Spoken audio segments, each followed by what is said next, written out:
Hi, I'm Pastor Phil Stevenson. Here at Sunrise Baptist Church, we've entered the season of Advent. And we're calling it a season of presents.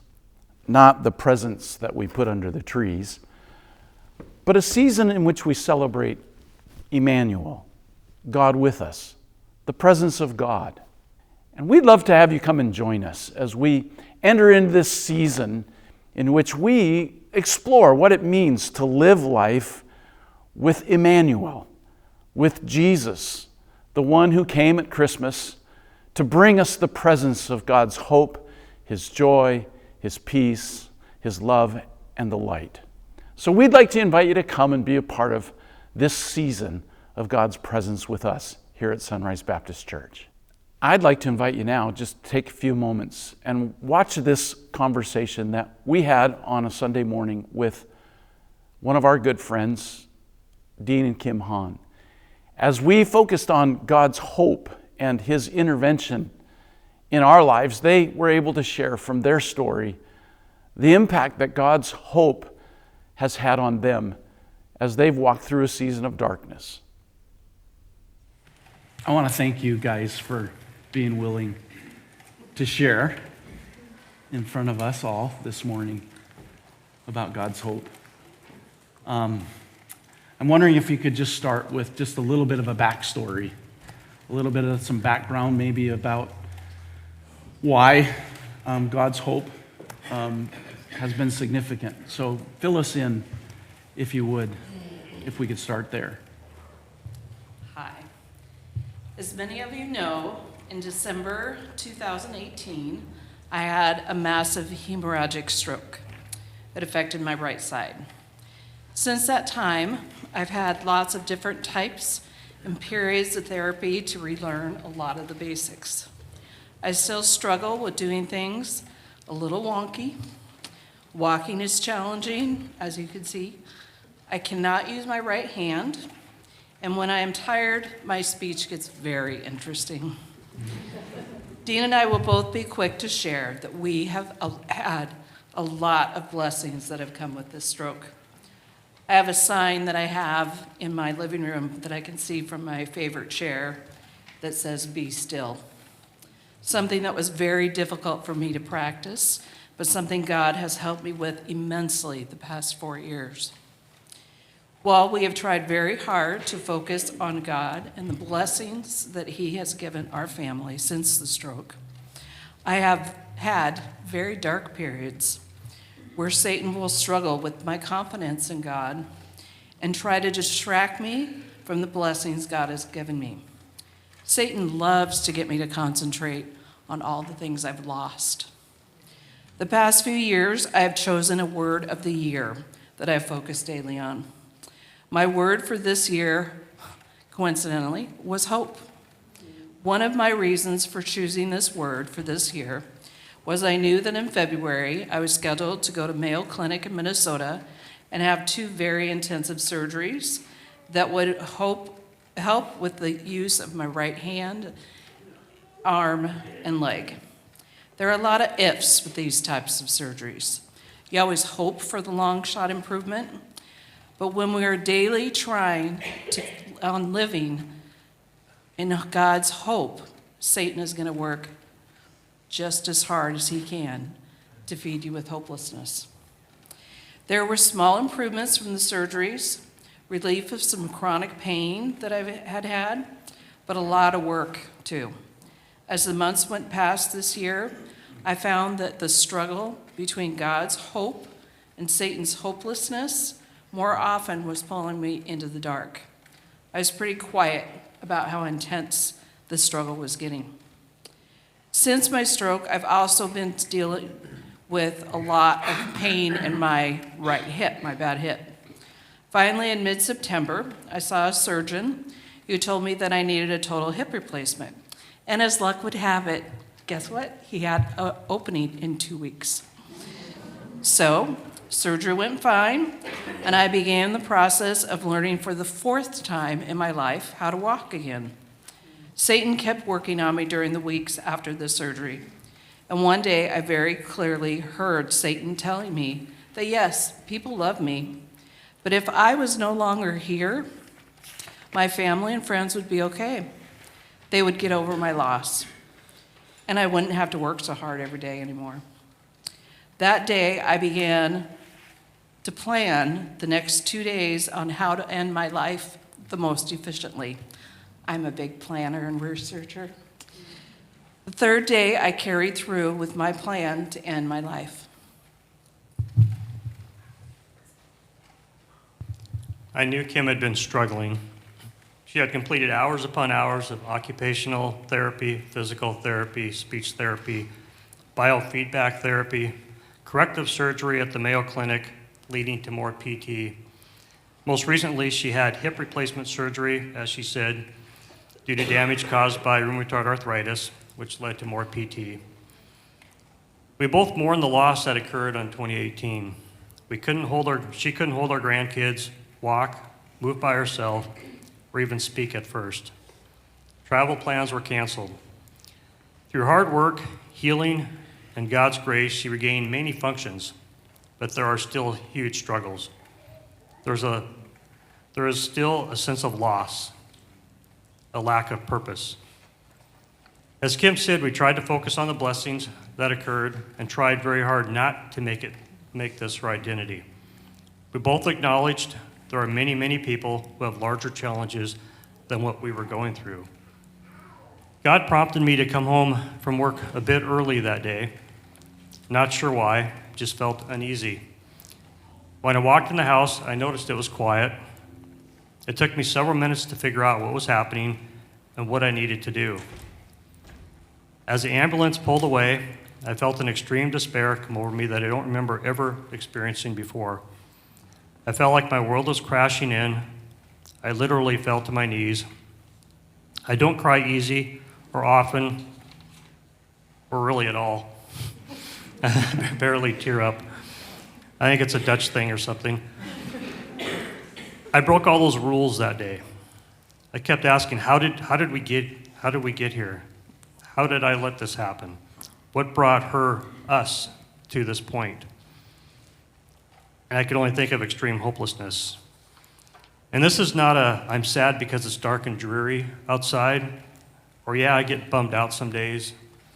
It's a total, absolute hopelessness.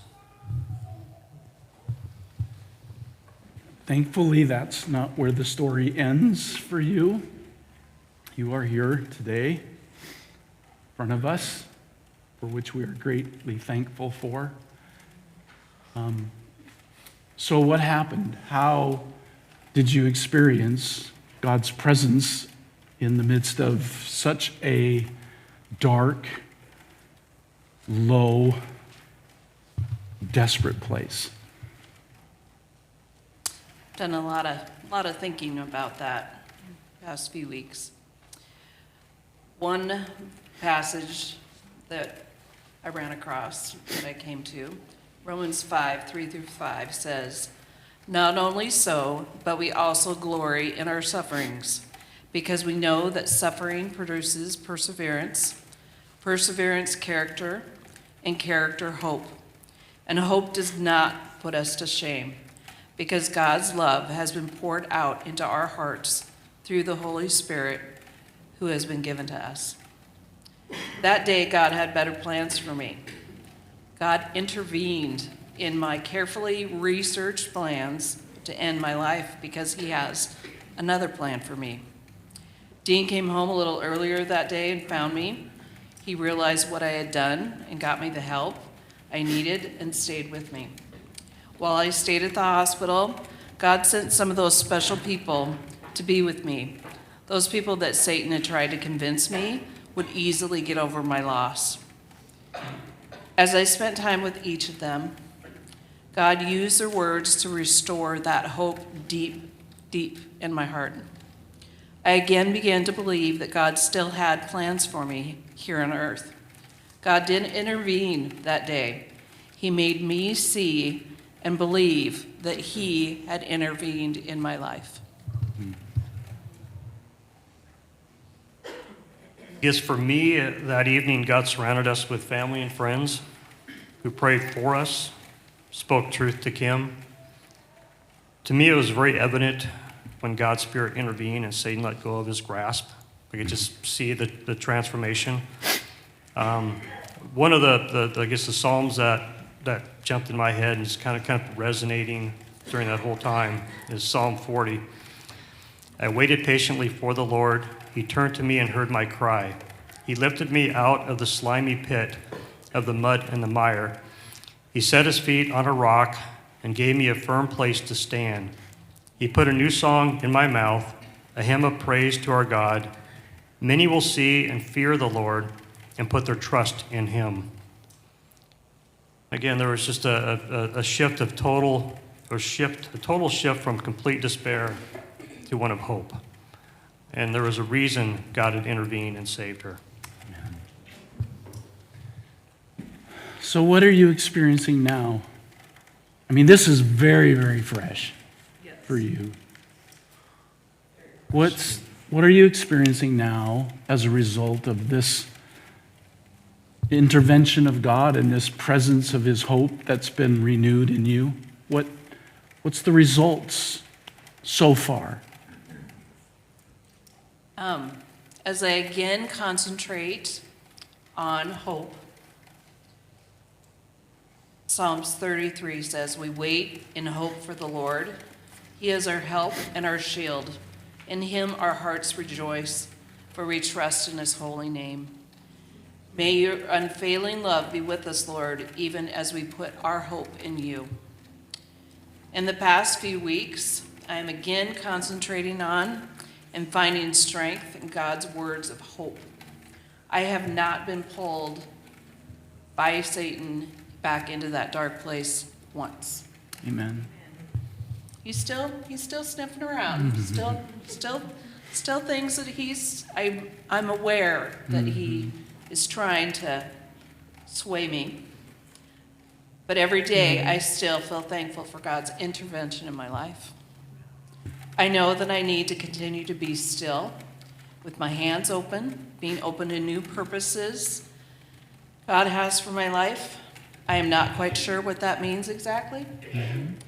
But I'll keep my hope in him and continue to daily ask for his strength, especially on the days where I'm tired and the struggles happen. One of my favorite verses since I was a kid is in Isaiah. "But those who hope in the Lord will renew their strength. They will soar on wings like eagles. They will run and not grow weary. They will walk and not be faint." Since this happened, I've had several conversations with someone at an indoor organization who I admire and respect immensely. We've talked about purpose, our created need by God for a purpose. And if and when we lose our sense of purpose, we lose hope, our reason to exist. Each of us has a purpose that God has created us for, regardless of our abilities, talents, wealth, or health. Everyone has a purpose. We can never forget that. For us, this is still part of the journey. Life is a journey. We have not yet arrived. The experience, like Kim said, and you said it's very real. It's very recent. It's very fresh. It's very raw. We're not sure yet, like Kim said, exactly where God is leading us through this, but we do know that we are experiencing hope, and we're trying to wait patiently for the Lord to show us what direction that is and what it is. Amen. Thank you for being so transparent and honest and authentic with us. We know that this, as you said, Dean, is a journey that you continue to walk on and work through, as is the case with all of us. We all have our journey. We all have our struggles, but we all have our purpose. And that is what we need to focus on, that God might show us how it is that He wants to share the hope that we have in knowing Jesus with a world that's very hopeless. Thanks for taking the time to watch. I hope that conversation has encouraged you. And just be assured that God's presence is available to you no matter what you're going through or where you're at in your circumstances. You can know that God is with you in the midst of it.